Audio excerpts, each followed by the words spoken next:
Thank you guys for tuning in to another special edition and non-scheduled Yeah. edition of the Sit Down with Malik Wright, presented by First Star Logistics. Joined as always with my guy Daniel Alameda um, to discuss the sudden release of offensive tackle Lyle Collins, made by the Cincinnati Bengals. Now, Lyle Collins was, recovering from an ACL injury, MCL injury that took place towards the ending of last season. A lot of people, myself included, thought the Bengals would see value in keeping a guy like Lyle Collins on the roster, especially since this is a team that is competing for a Super Bowl championship. So, on a Tuesday afternoon, the NFL's transaction wire comes out that the Bengals have released Lyle Collins off the pup list, and entire Bengals nation seems to be a little bit shocked right now.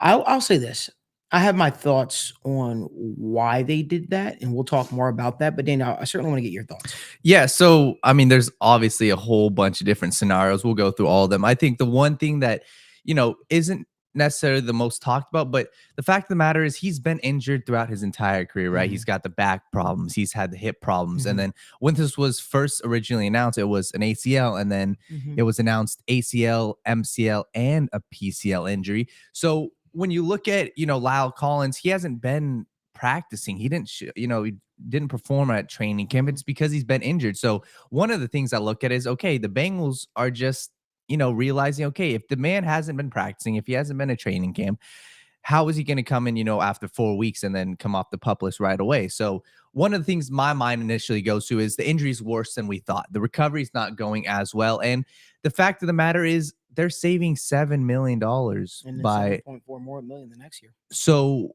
it could be a smart move. And you can look at it and say, well, now who are they relying on? Max Sharping, who else are they relying on to be the backups? And that's fair, but the fact of the matter is saving $7 million this year, looking towards the future, and also looking at, you've got Jamar Chase's contract, you've got the T Mhm. Higgins contract, you just signed Joe Burrow to the contract. I wouldn't be surprised if they're just willing to cut ties right now. So you Yeah. look at it and say, yes, we would have loved to have Lyle Collins as the backup. Mhm. Healthy Lyle Collins is much better than anything else on the roster, you would say. But the fact of the matter is, this was a serious injury he just suffered in December. So I hope that he's doing okay. I hope that he can return to a team and perform. But that's the first thing my mind goes to, is they're looking at it and say, what realistic option is he going to perform for us this year? I think that you could attack this from so many different angles, right? There's the Bengals theorist out there that saw Dalton Risner put make a tweet essentially Yeah. where he looks like he's about to fly somewhere and he has a pretty much confused emoji. Then you have the T Higgins contract situation. Well, this saves up more money and gives them the opportunity to do those things. But here's an issue, a scenario that we haven't really explored. Um, could it just be maybe this is also a nod at Jonah Williams Yeah. and just saying, "Hey, we believe in you as our right tackle of the future. We don't want to create any unrest. When Lyle Collins is healthy, you're our starting right tackle, come hell or high water." Could it just be as simple as that, right? Yeah. And those are the different avenues that we're talking about here. And that's my point. Like there's I feel like there's three different ways of looking at this thing. You have the crowd that's like the Bengals are definitely going to bring in Dalton Risner. Then you have the crowd of the Bengals are definitely going to use this money to extend T Higgins. You have the crowd of, well, that people aren't talking about is maybe this is just a nod to Jonah Williams, and also giving Lyle Collins, who probably thinks that he's probably, maybe Lyle Collins feels he's more healthier along, right? Yeah. Maybe he feels as if that he feels as if he could perform a lot sooner than the Bengals expected timetable for them. Maybe it's just pure cap savings. Maybe Yeah. it's that. Yeah. And the one thing I want to go back to what you said about the Jonah Williams thing. Mhm, I feel like that's something that isn't talked about enough about, mhm, NFL fan bases, is the fact that a lot of this is ego checking in the NFL. And that's the thing that people don't realize. Like GMs, owners, what they do is you have to keep all these egos respectfully in line. You have to, feed people egos. So what I mean by that is, look at like a Patriots situation. This is fully, hypothetical. The Mac Jones and Bailey Zappi, they released Bailey Zappi, but they brought him back. A lot of people think, okay, well, they just didn't want QBs. What if that was to show Mac Jones, hey, we believe in you? Because there's many different circumstances. Like, look at the Eagles, the Carson Wentz. He always had a backup quarterback. on his heels. So maybe you look at an owner and the Bengals, how they like to do business. They kept Joe Mixon because, Mhm. they want to show him, hey, we believe in you. They like to have these, go the full length of the contracts because they want to show, hey, we trust the player. And maybe they look at the Jonah Williams situation. He requested a trade. And now, hey, even after a bad week one, hey, we still believe in you, Jonah. You're our future right tackle. We don't want somebody nipping at your heels. So obviously that's fully hypothetical, but I could see a route where I agree with you. Hey, Jonah, you're our future right tackle. We fully believe in you. And Lyle Collins is no longer the backup. So, Yeah, I mean, and I think that's the important thing to realize here. Currently, Lyle Collins, he wasn't slated to be yep. a part of the starting five on the offensive line, right? He was slated to be a guy that potentially got healthy and was able to help this team if called upon. But the backup the right tackle job in all likelihood was Jonah Williams, right? It was his to start the season. It was his to and it's his definitely secure now. But I think there's a lot of moving parts in this that we probably don't know about just yet. I don't think teams are going to be itching to sign a 30-year-old right tackle that has yet to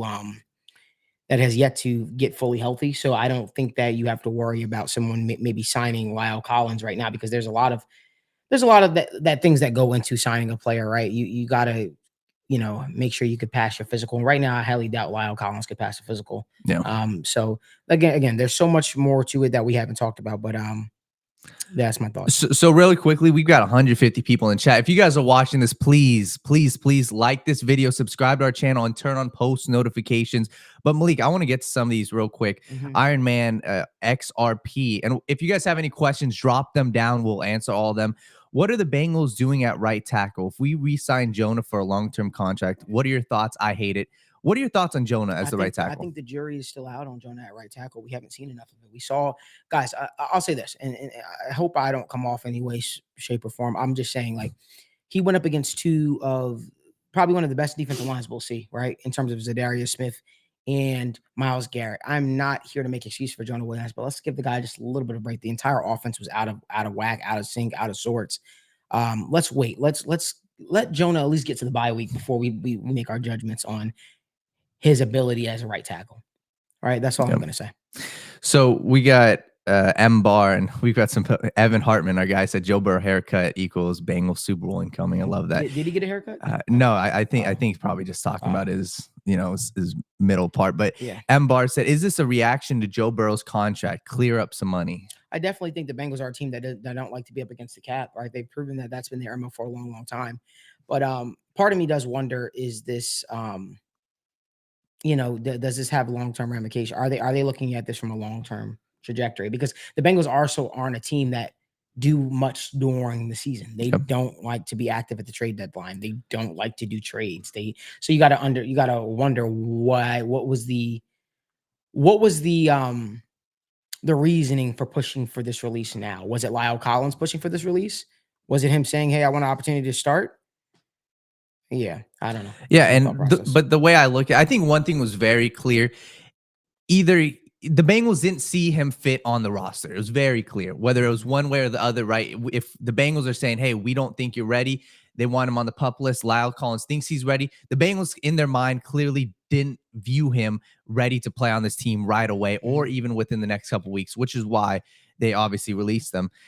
Rumors are T rejected the Bengals offer, so they're trying to get more money to offer. What's your thoughts? No, I don't know if that's accurate. That's all I'll say. Yeah. There are rumors circulating, blah, blah, blah, blah, blah. We could have. There's going to be a lot of rumors in this situation. Let me just explain to people, like, right now, Team Higgins is removed from this whole negotiation process. If anybody, it's Dave Mulgeta. If you guys have any, if you guys want to know anything about Dave Mulgeta, you can visit the TWSN website, where we did a fantastic write-up a couple years ago back about how Athletes First likes to break the bank. A lot of players sign with Athletes First because they're known to get their players top dollar, top value for whatever it looks like. Dave Mulgeta is the same guy that made the Broncos sweat for 2 years and franchise tag Justin Simmons twice, right? And ultimately come to a contract agreement.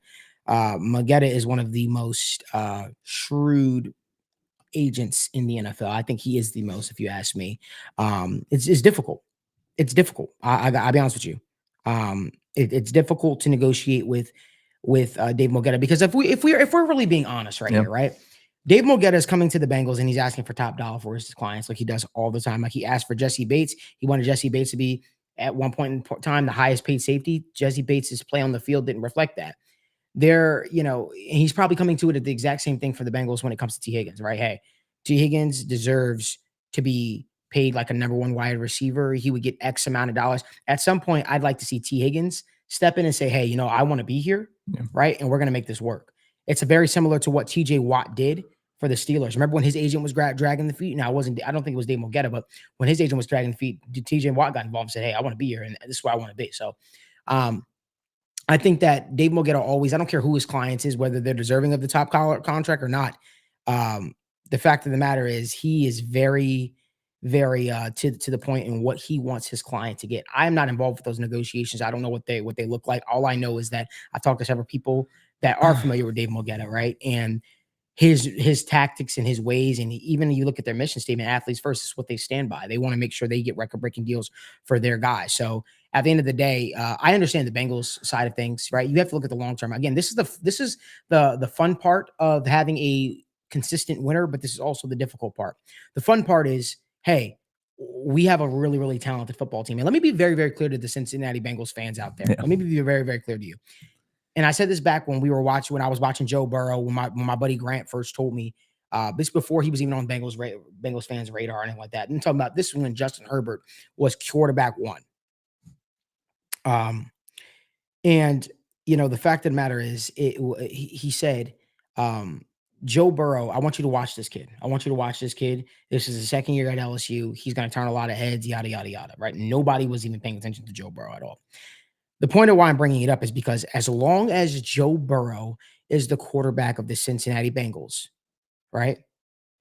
As long as Joe Burrow is the quarterback of the Cincinnati Bengals, the Bengals Super Bowl window is open. Do not let anybody tell you anything otherwise. Joe Burrow is that quarterback that makes the talent around him better. So we will make it work regardless who is on this team. It is the path of least resistance, of course, with T. Higgins on this roster because it's easier. It gives us a dynamic trio at wide receiver between him, Tyler Boyd, and T. Higgins. But the sky is not falling regardless of what happens with this T. Higgins situation. I just want to be very, very clear about that because it's very, very difficult to get to get a player like that. That is all I'm going to say. So be very grateful of who the quarterback of the Cincinnati Bengals is, guys, and don't get too caught up with what's going on. It's not like Andy Dalton. It's like when we lost Marvin Jones and Mohamed Sanu, our window was done because you knew the talent around. No offense to Andy Dalton, met him up so many times, had great conversations with him, JJ, the whole family.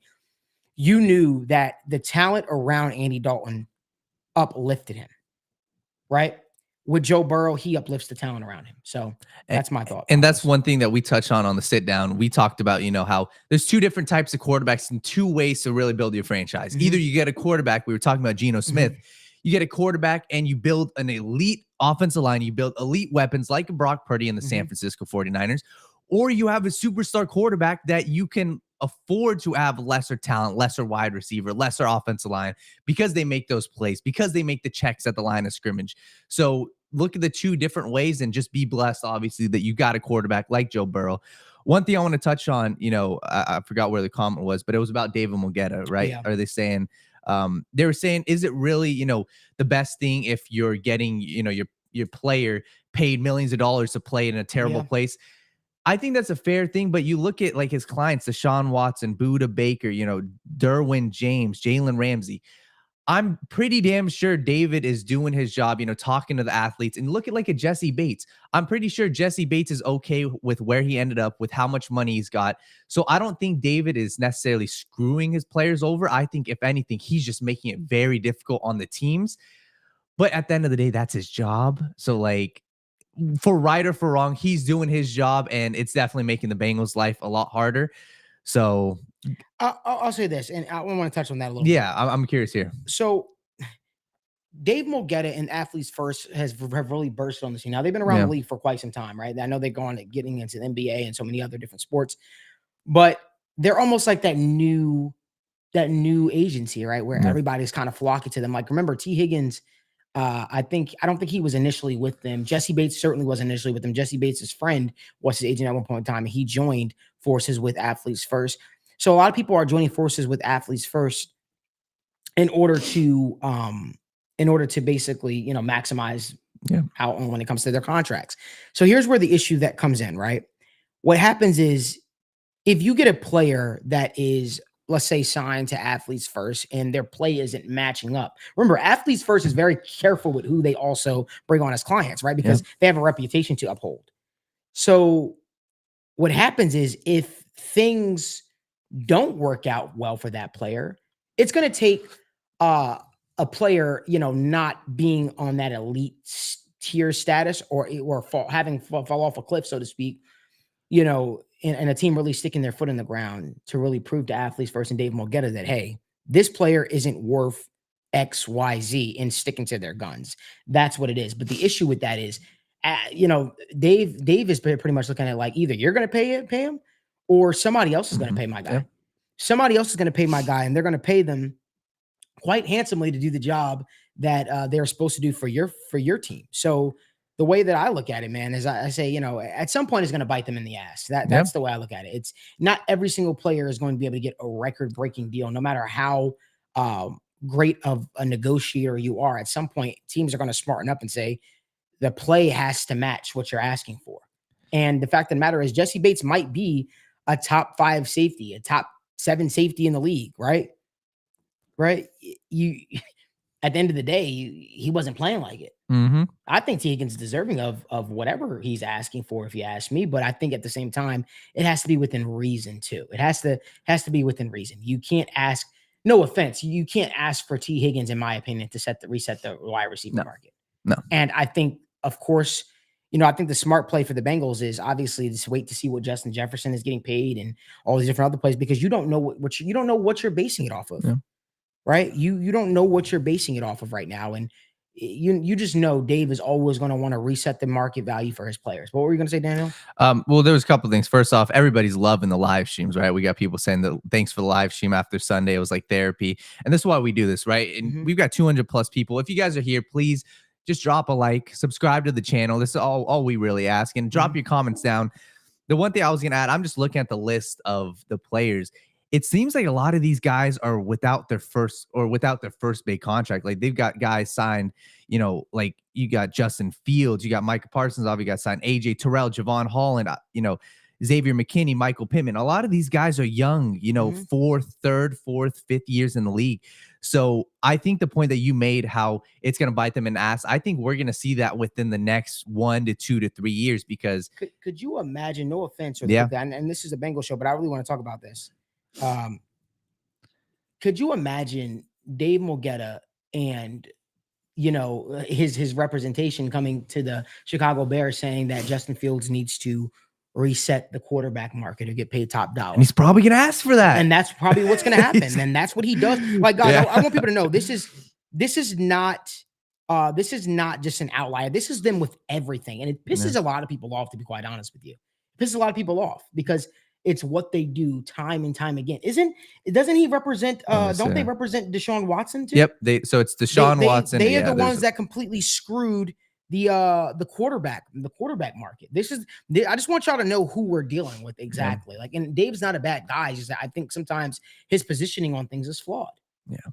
And I'm just looking at these guys. Like you got CJ Stroud. Like, let me just list 10 other guys: Kyle Pitts, Malik Hooker, Jordan Love, JC Horn, Justin Fields, Mike Parsons, Nolan Smith, Odafe Owe, Javon Holland. Like, these are the next crop. Christian Wilkins of the Dolphins. Like, most of these guys are under contract for 1 to 2 more years. And then, like, I'm looking at this, like, look at this, Malik. It's all these guys under for 1 to 2 more years. And then they get that next big contract. So we've barely seen the influence of Dave Mulgeta yet. It's going to be not this upcoming free agency, but the upcoming free agency. And I want to tell you all something. I don't know if you guys can look to the screen to see. I have David Mulgeta's. Oh, can't do that. I have Dave Mulgeta's. I have Dave Mulgeta's cell phone number, and at the end of the day, I sometimes want to call him and be like, you know what? Can we just get this deal done for T. Higgins? That's what I'd like to do sometimes. Yeah. But the fact of the matter is, like, it's one of those things where it's like, it's got to make sense for both sides. It's got to make sense for both sides. So I think it's a little ludicrous. And it's going to be a very interesting thing throughout the rest of the year, because I mean, you still got to pay Jamar Chase. And we talked about this, right? It depends on how good the Cincinnati Bengals do this year. Like, you hope that T. Higgins stays here. You hope that the Cincinnati Bengals pay him. But the last thing I'll say about this situation is you've got Joe Burrow and the type of quarterback that he is. We saw what he did with guys like Trent Irwin. Mhm. Trent Irwin is a fine receiver, but he made Trent Irwin look like he could be a number 2 receiver on every NFL team. Yeah. And obviously, week 1 didn't show that, but I'm very confident in Joe Burrow. And at the end of the day, like you said, you've got number 9. You're gonna be fine. So I hope T. Higgins gets paid, and I hope it's here in Cincinnati. But at the end of the day, like we talked about, if they win a Super Bowl this year, and Yeah. T. Higgins wants a bag, who's to say T. Higgins is okay with leaving Cincy for a massive contract he'll get somewhere else? So once again, I don't know anything, and I don't want people to twist my words. I'm just saying, I hope that he gets Well, paid. I think Yeah. I think going back to it, it's really very interesting to see how the whole thing is shaping out.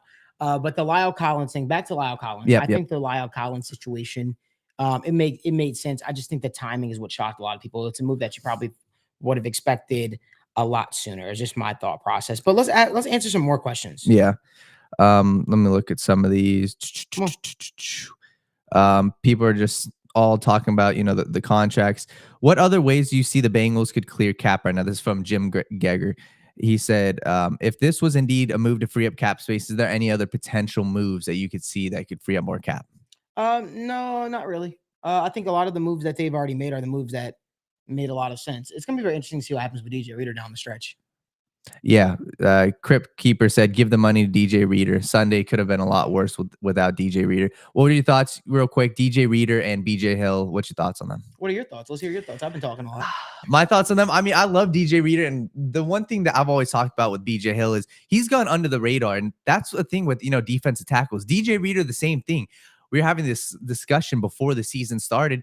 His stats aren't the greatest. His sack numbers aren't the greatest. You can look at even his tackles from last year. They're not through the roof. You're not going to see him really in any top 10 category in, QB pressures, in QB sacks. But the fact of the matter is, the way their defensive tackle position is set up right now, you got both him and BJ Hill. BJ Hill surprisingly outsnapped him in week 1. Yeah. That was the one thing I was looking at the numbers. He outsnapped him. So BJ Hill is a huge piece in the Bengals defensive, line situation. So I'm happy with it. And even after week 1, they only let up 23 points. So I don't know. I was very confident in the way that the defensive tackle position is lining up right now. I agree, man. I agree. And at the end of the day, I think that DJ Reader is one of those irreplaceable guys.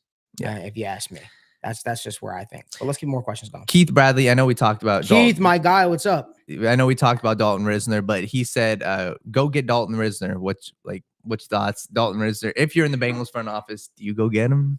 That's a move I would have made before. He wouldn't even still be sitting out there if you ask me. Yeah. But I don't think that. I think if that's a move that they would have made, that's a move they could have made since free agency opened up, and they just chose not to. So, yeah. Evan Hartman said it must be cold in Malik's house. Y'all are all bundled up. It's always cold in the studio. Davis Martin said, is there any other free agent offensive line targets that you guys can look at and see the Bengals should sign? I mean, first off, I'm going to say, I think obviously you want more depth, but I'm okay with how the Bengals offensive line looks. And maybe that's just because they're healthy right now. Mm-hmm. And that's probably, once again, just the recency bias showing up. But I'm okay with how it looks. I don't think there's going to be a free agent right now that you can say you bring onto the team besides Dalton Risner, and he completely switches up how your offensive line looks. If, a guy goes down, Jackson Carman, we've obviously talked about him, but he's a body. Like, yeah. I mean, he is. I want to get to Brittany Austin's question, Daniel. Yeah. She said, I know y'all said this could be a nod to Jonah, but what direction do you think we go in for our backup plan now? I think they really are trusting in Deontay Smith and Jackson Carman to be the backups. Listen, the one thing I'll say is Jackson Carman, if there's one position where he seemed adequate at I would say left tackle. Left tackle is the backup left tackle. Yeah. It's probably his best position. Right tackle, Deontay Smith looked good in preseason. He showed a lot of strides. So got to wait to see what happens. But I personally, I'm still baffled by Lyle Collins' release, because I just thought for a team that's competing for a Super Bowl, you want to be as healthy as possible. But I got to think this is more mutual than just the Bengals releasing it. And I can't wait to State of the Jungle tomorrow for Evan to hear his opinion on it, because I know his thing was you don't release, quality Yeah. offensive linemen. And You know? that's the thing where I guess the Bengals, it obviously sucks because you would like a healthy Lyle Collins, but my mind just keeps going to if they release him, and maybe this is me giving the front office too much credit right now. If they release him, there must be good reason. They must have not seen that he was fit to play after the 4 weeks, must not have been fit to play after 8 weeks. There's obviously something going on. And once again, all I can look at is the facts. He didn't play in training camp. He hasn't been practicing, and we haven't heard any information. So training camp just ended, what, 2 weeks ago? So you're telling me he's been practicing for 2 weeks and you guys are confident in that? Yeah.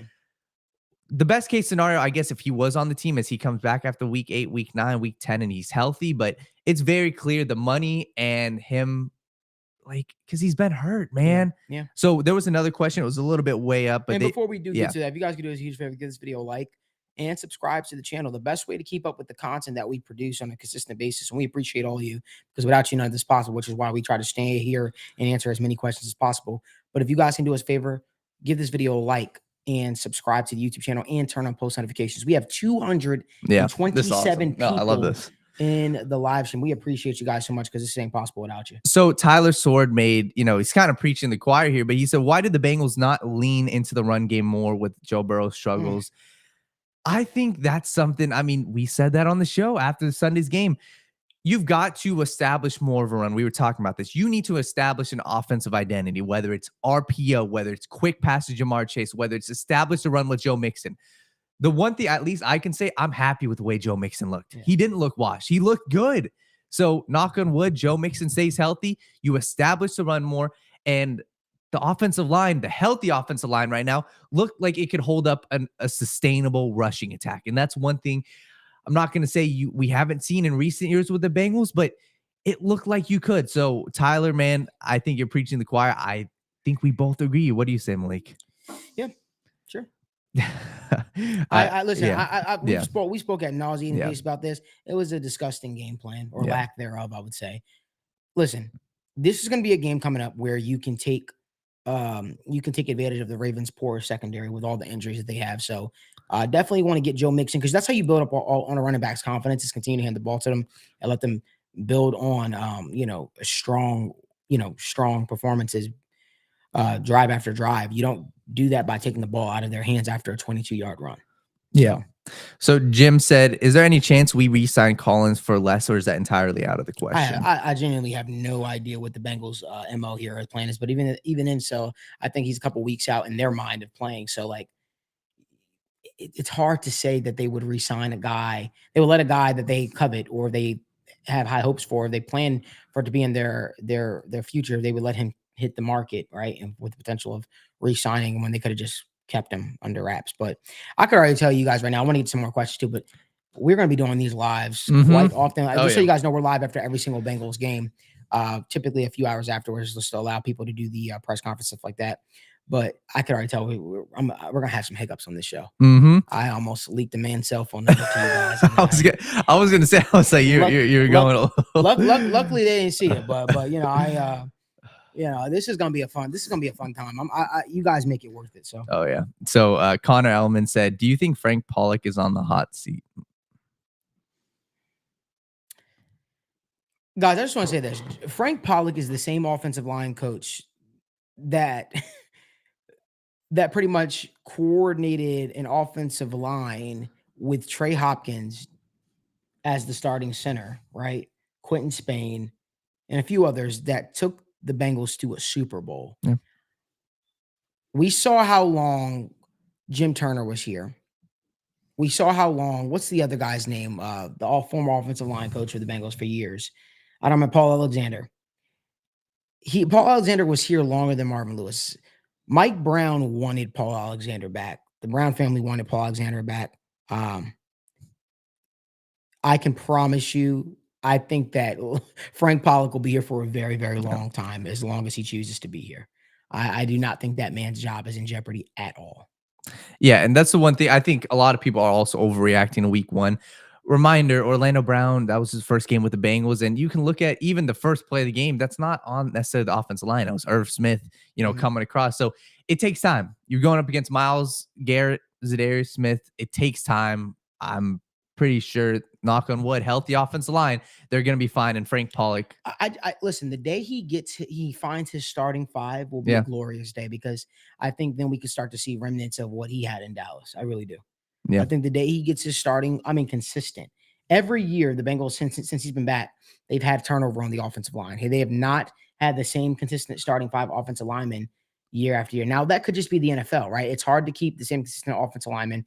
Injuries happen. Players go sign with other teams. People retire.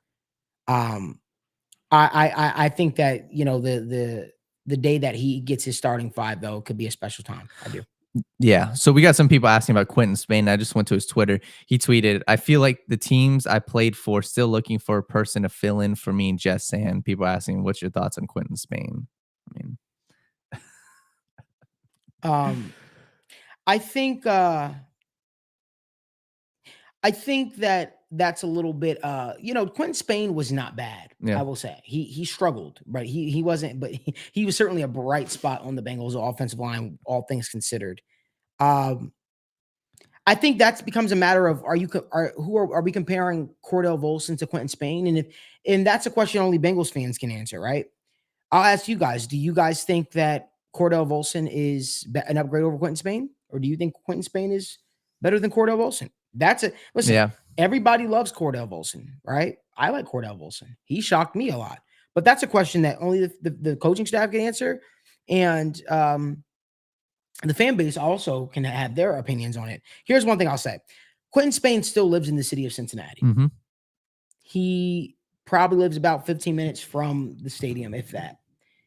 I have to think if the Bengals thought highly in terms of his playing, if they thought highly of Quentin Spain, it wouldn't be hard to get that guy back in the building, right? I mean, do you think that's fair to say? No, definitely. Right, that we're going on now year 2 in which he's gone? Yeah. Yeah, we're going on year 2 in which he's going. I just think that ship has sailed. And I also think a lot of it is, look at Quentin Spain's, perspective of this. He's trying to get a job. Mm-hmm. So like it's like the UFC fighters. They're trying to, not provoke teams, but they want a job. Like look at Dalton Risner. We were just on his Twitter.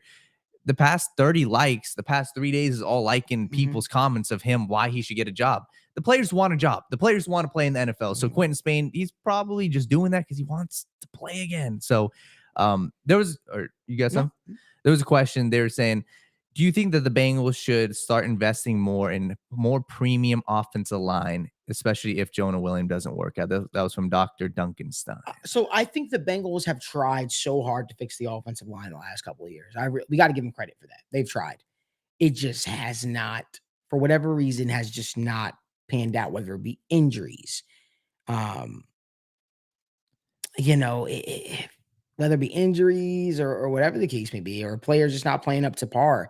They've tried the high draft pick route. Jonah Williams was a first round pick at left tackle. You look at it, they tried to make a splash and sign Lyle Collins. They were interested in Taylor Moton, hoping that he hit free agency, and that never happened.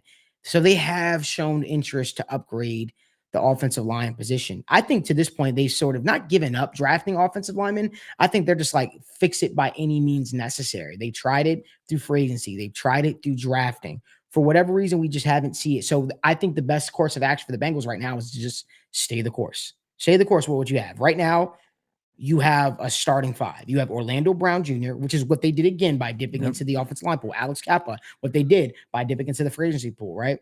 You have Jonah Williams at your right tackle, which he's projected better as a right tackle than he is a left tackle.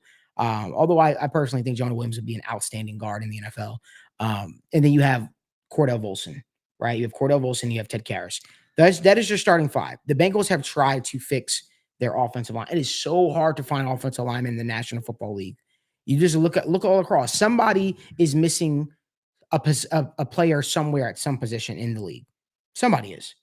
And Nichelle, I'm there with you, right? If there's an upgrade potential for the Bengals to upgrade from Jonah Williams, then do it. But right now, I just think it's a hard ask to find good offensive linemen, average offensive linemen. It's even a harder ask to find elite offensive linemen. I think that's what we're the Bengals fans, and I think that's what Bengals Nation is currently looking for. They're looking for elite level offensive linemen, right? Because right now, if we're going to be real with you, Jonah Williams is average. Yep. if Jonah Williams was a free agent, he would be he would have been one of the most coveted free agent tackles in the league, regardless, because people want offensive linemen that can start. People want offensive linemen that are just sufficient, right? It's hard to find elite offensive linemen. Every single league, CFL, what's the other one that they had? The XFL. XFL. Everybody's looking for quality starting offensive linemen across every single league.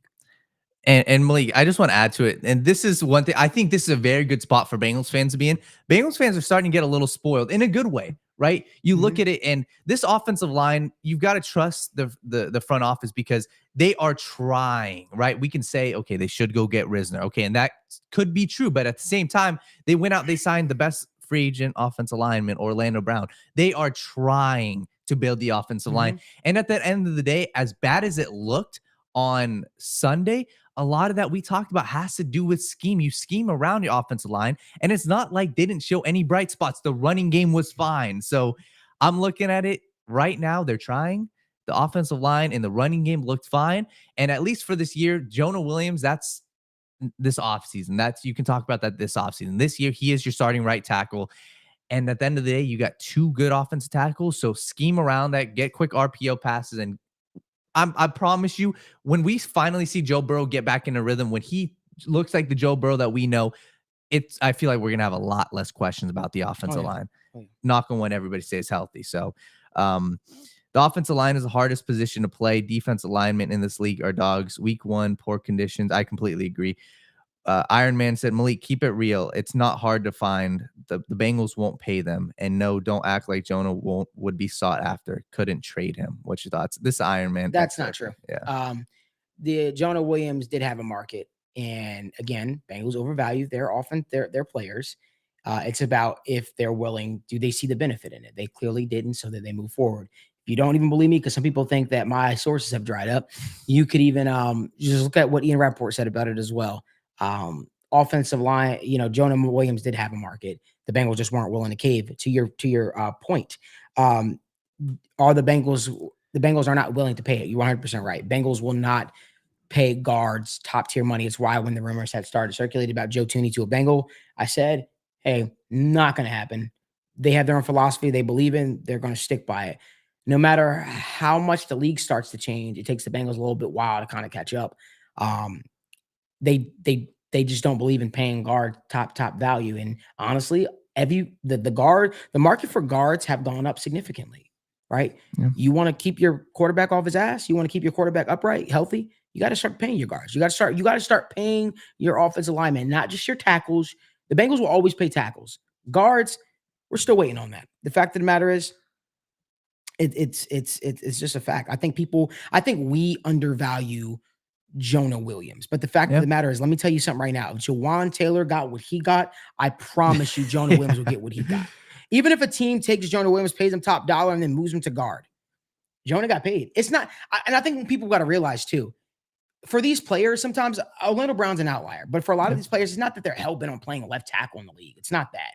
It's just that they realize, or they look at it and they say, if you come in the league as a left tackle, you're going to look at it and say, okay, what's going to make me the most money? The fact of the matter is, left tackles get paid the most out of any position on the offensive line. Now, right tackle is starting to catch up to it. It's being slow. Guards still get paid significantly less than tackles. Center's not even on the spectrum. Let's just call it what it is, right?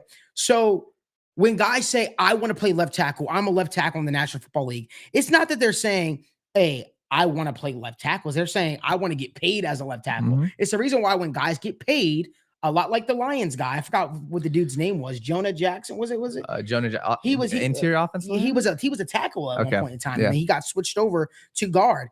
These guys aren't hell-bent on playing a position. It's hell-bent on making sure they get the cash in when the time comes. Yeah, and once again, guys, we got 240 people in here. All we ask, just like this video, subscribe to our channel, and also you can follow us on Twitter too. Follow First Star Logistics on Twitter. Follow Malik. Yeah, you can. So I don't know if people heard. Sorry to cut you off. No, you're good. But every single week the Bengals have a home game, First Star Logistics will be doing a giveaway. They have so many different unique giveaways to choose from. This week's giveaway is a custom Bengals jersey of your choosing. Could be your name on the back. I want that. It could be a gumball machine. It could be a Bengals grill. It could be a dinner with Dave Live. It could be a PS5. All you got to do is follow First Star Logistics on Twitter and subscribe to the First Star Media Group YouTube channel. It's really that simple. So we appreciate you guys so much for supporting. Completely. And one thing I want to go to real quick, Matt Brewer said something about Zac Taylor in week ones. I didn't even know this. He's a Jermaine Pratt punch out of Dalvin Cook away from being 0-5. So right now he's 1-4 in week one. So that's another point for all Bengals fans in the chat I want to make. Relax, and I'm sure most of you guys already know it's okay. This is early in the season. If the Bengals offensive line looks like this week 3, week 4, then we can talk about it. But look at how last year played out. The Steelers game, lost that, the Cowboys game, and then they slowly got back into it. And this was another question from Keith Bradley. Do you think that they should get more reps in the preseason? Because he feels like certainly 100%. Yeah, and I completely agree with that. They need more reps in the offseason. Obviously, Joe Burrow was hurt, but the Bengals are going to be fine, which is why I'm also not concerned about the offensive line right now. I just hope that we see, and this is more of a prediction, but I hope this week we see at least 15 to 20 rush from Joe Mixon. I want them to pound the rock with Joe Mixon, get Chris Evans more involved, because establish the run, and then you look at the Ravens cornerbacks, Rock Yassin, Ronald Darby playing 100% of the snaps. These guys aren't Marlon Humphrey. These guys aren't Marcus Peters. So establish the run, and I think we'll have a different tune to the offensive line. So we got a couple questions. Jonah always looks out of shape. His knees be killing him when he plays. What's your thoughts? That's from Crypt Creeper or Keeper. Thoughts on Jonah Williams play? Actually, I don't think Jonah Williams looks out of shape. It's funny because Jonah Williams used to be on the lighter side, and then he basically gained a lot of weight, right? He gained a lot of weight, and essentially he wanted to get bigger. He wanted to get stronger. That's what he did. I don't think he looks out of shape, though. I think that's funny, but yeah, I don't think that. I completely agree. John Kamer said, "Love you guys. Do a great job. Go Houday. Appreciate Thank you, you, man. Appreciate you, man. Seriously. We got a couple questions. People are asking, do you really think the Bengals should have paid Alex Kappa his contract? That was from Dr. Duncanstein. Yeah. Alex Kappa's a really good guard. The Platypus said, I just want to also tell people, like, offensive line is about being in tandem, being in connection with the guys, in unison with the guys right next to you. It's very difficult when you guys got guys mixing and matching, and each year it's going to look different. I expect the offensive line for the Bengals to look drastically different in terms of a rapport, from a rapport building standpoint, as the season moves on. Hell, if everybody stays healthy, I expect this offensive line to get stronger. That's what it works. That's what it's like. It's like the more reps you get together, you start to know each other's moves. You get to pass guys off to the next guy. You get to pick up stunts and blitzes together. That doesn't happen without, without being in unison with each other, and that happens also when you get reps with each other as well. I also want to point one last thing out. Look at the Giants game, for example. We were watching that Giants game, and obviously you could go back and watch the Bengals film. The offensive line didn't look amazing in pass coverage, but Joe Burrow didn't do them any favors. When you watch that Giants game, they couldn't pick up a single stunt. They couldn't do anything. And that's one thing I want to also touch on. Like, guys, I really implore everyone here, and I'm sure everybody here is NFL fans, but go watch other teams. Yeah. Go watch other teams and watch how their offensive lines work together as a cohesive unit. Go watch the Dallas Cowboys offensive line. Go watch. There's a couple of offensive lines. The Jets offensive tackles last night right away. Yeah. Like that's another thing. Like, offensive line, it takes time. You look at Aaron Rodgers tore his Achilles, and one thing, like Dwayne Brown, I hate the way. Sorry, guys. No, I want to hear what you have to say, but I just hate the way also, like, the media was asking him and poking at Dwayne Brown yesterday, like, oh, how do you feel that you hurt Aaron Rodgers? Or how do you feel that Aaron Rodgers got hurt because of your block? Like, the dude, do you think he's gonna sit with that and be okay with the fact that he was trying to make a chop block and it clearly didn't work and he tore his Achilles? No, he's trying to make a play, but it takes a while for these guys, offensive linemen especially. So you know what the best offensive line, Dante Scarnecchi, the former Patriots offensive line coach. You go watch the job he used to do for those New England teams when Tom Brady was there, man. Ted Karras is on some of those lines, all right? And you just watch the amazing job that they did passing defenders off to one another. It was great, man. That they had a good system in place, right? And I think, Joe Burrow's what is this for Joe Burrow? Year 4? Year 4. Yeah. Year 4? Rookie year, ACL last year. This is year 5. 4. Is it? Wait. First year was ACL. Okay. Yeah. Super Bowl. Yeah, this is year 4 for Joe Burrow. I think that people forget Joe Burrow. Sorry, it's been the years sort of just meshed together, man. Yeah. But people forget Joe Burrow is also only in year 4, right? So as the years go on, you're going to see his protection calls and all that kind of stuff. Him and Ted Karras's rapport only gets stronger and stronger. So just, I would just be patient with the offensive line. Tom Brady's offensive line always wasn't amazing, right? It took time. These guys got to get to know each other as well. So again, it's gonna be all right. Yeah, It's gonna be all right. and that's the one thing too. Like, it's gonna be okay. Jamar Chase had 30 something yards. T. Higgins had 0 yards. Is that ever gonna happen again? No. Like, get these receivers more involved, and we're gonna be completely okay. We got Honest Fan was talking about the crossover videos are making me physically ill. Yeah, Miles Garrett's Miles Garrett. He's Yeah. gonna do what he's gonna do. Lyle Collins was falling on people and diving to divert them, not to not hit Joe. Yeah, Lyle Collins was good. What would you say? How would you rate his performance when he was healthy, Lyle Collins, with the Bengals? It was a very very good run defender. Left a lot. To, he was okay, Yeah. average as a pass blocker, but he was on the floor a lot, man. He was on the Mhm. floor a lot. Again, don't want to beat him up while he's down, but we kind of had a show where we talked about how he was on the ground a lot. It just seemed like he lost all sense of his balance, Yeah. as the years have gone on. And I know he's dealt with back injuries, knee injuries, and stuff like that, but um, it just felt like the injuries are starting to get the best of him because that guy used to be really quality. It probably pretty much shows you as well. That's why Dallas was so, you know, okay with moving on from him essentially. Right. That's why Dallas was all right moving on from him and why they gave Terrence Steele that big contract. Because at their best, Terrence Steele doesn't hold a candle to Lyle Collins, being Yep. honest. But Yeah. the fact of the matter, he's not at his best anymore. Yep. Iron Man said Cap only had one penalty in 2021 and was very good last year. Exactly. Case in point right there. Miles Nelly said, does Lyle Collins get cut if he starts this year off healthy? I mean, I think that's the thing. It was the health. Mhm, I think if Lyle Collins was healthy, I think we'd be having different mhm. discussion. And that's the ifs of the NFL, and we've got to It be would have okay been with nice that. to see a battle between him and Jonah, actually, if he was healthy. But Jonah had a clear path to the right tackle job. He won it, and that's our guy. So we gotta root for him. We all can't, we gotta root for him to do well because if he does well, Bengals do well. So Brian R said, since Joe Burrow missed all the time that he did, do you guys think that week one was enough to knock off the Russ, or are we worried about week two having Russ as well? you always get nervous when you're playing the Ravens, man. The Ravens are a tough team. The Ravens are hard nosed. The Ravens aren't gonna hold back. The Ravens aren't gonna say, you know what, Joe Burrow's coming off injury. Let's take it easy on him. They're gonna send blitzes at you, and they're gonna make you work. They're gonna make you earn everything. So I think yeah, I think it's gonna be. I think it's gonna be. I think it's gonna be a tough, gritty game. No pun intended there, but I think. I think. I think Joe Burrow is gonna look a lot better. Yeah, I agree. Um, Thomas V said, has Joe Burrow ever had an off season? No. Wonder why we start so slow. I think that has a lot to Yeah, play with hundred it, right? percent, 100%. Hasn't. I mean, literally, you can't make this stuff up. Appendix, COVID. This now. Like it's just always AC. It was ACL. It was what was the other one? Now it's this one right Yep. here. All right. It's always something. So Yeah, Fred Bet said Lamar didn't look so good either, and that's exactly like it's the NFL. Like both teams, like the Ravens, they've got injuries of their own, so I think we can expect hopefully a better game plan. Hopefully, and mhm. hopefully Joe Mixon gets the ball more. And I don't think I'm gonna search up what the forecast is gonna be, but yeah, they're gonna be fine. Don C said y'all have fun with Orlando Brown Jr. I don't know if that's supposed to be a troll. Like Orlando Brown's gonna be fine. He's gonna be great, and he looked good. Right? What was your thoughts on Orlando Brown He was week 1? going up against Myles Garrett, gave up some pressures, but all in all, looked like the best left tackle the Bengals have had quite some time. Um, he'll be fine.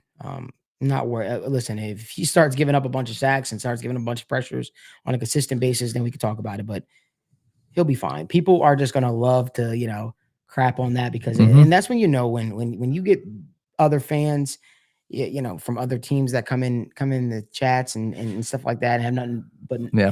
anything negative to say, then that's when you're doing something right, man. You know what I Honest mean? fan So said Ravens fans have nothing better to do on a Tuesday night than sit on a Bengals YouTube channel. I mean, yeah. I mean, and it I'll put it this way. Here's what I'll say. Orlando Brown has been the starting left tackle for 2 MVPs. Orlando Brown has been to 4 Pro Bowls. Mic drop. mhm. Leave it at that. Stats speak for themselves. Men lie, women lie, numbers don't. So at the end of the day, Lyle Collins, regardless of what people say, he's on his way to having a gold jacket. He's on his way to having a gold jacket. The numbers support Wait, that. you said You said Orlando Brown? Orlando Brown. Okay. Orlando I Brown thought is you on said his way. La'el Collins. I was No, like, I said okay. Orlando Brown is on his way to having a gold jacket. Yep. Orlando Brown. How many Super Bowls did he win with the Chiefs? I think he won both. Did he won? He won both, right? Probably. I think he won both. I don't think he was anywhere else before that. He was with the Ravens. I don't think. I think he got at least the last one. So yeah. let me check. But I don't remember if he was on the team that won the Super Bowl the first time, or if he got traded, because they did trade for him. Yeah. In season or whatever it was. I don't remember exactly, but you said it. He blocked for 2 NFL MVPs, and I've got a good feeling this year is going to be. He said, "Who you talking to, Gary Coleman and McLovin?" That's funny. That's great. We got the platypus asking about Chase Brown. Chase Brown breakout game coming soon. Do you think that he's going to get more time? Yeah, I think. I think at some point he should get run at some point this season. Maybe not soon. I don't know about breakout game. Yeah, I think that Chris Evans looked good. And I think that the Bengals are going to be happy with who they had. To be honest, Travion Williams looked okay as a runner, but he got more snaps than Chris Evans. So I think, yeah, it'll be a while till we see Chase Brown. But yeah, I mean, is there anything else that you want to talk about? B. Sewell said, "I want to see more Jackson Carman." Yeah, you said you want to see more. Jackson B. Sewell said, or "I want to see Jackson Carman, bro." I couldn't tell if that's a troll or not. Yeah. But Yeah. All right. Well, make sure you guys do us a huge favor. Give this video a like, subscribe to the YouTube channel, turn on post notifications so you guys don't miss when we go live. Tomorrow we'll be back for State of the Jungle live at 7 p.m. live from the First Star Logistics studio. We appreciate all you guys for tuning in and supporting us each and every single week, because this isn't possible without you guys. You guys make it fun. Certainly some news that shocked us all, right? But weren't expecting this on Tuesday. Was not expecting this on a Tuesday, but we appreciate you guys so much for tuning in. We'll see you guys tomorrow. Make sure you guys check in. And until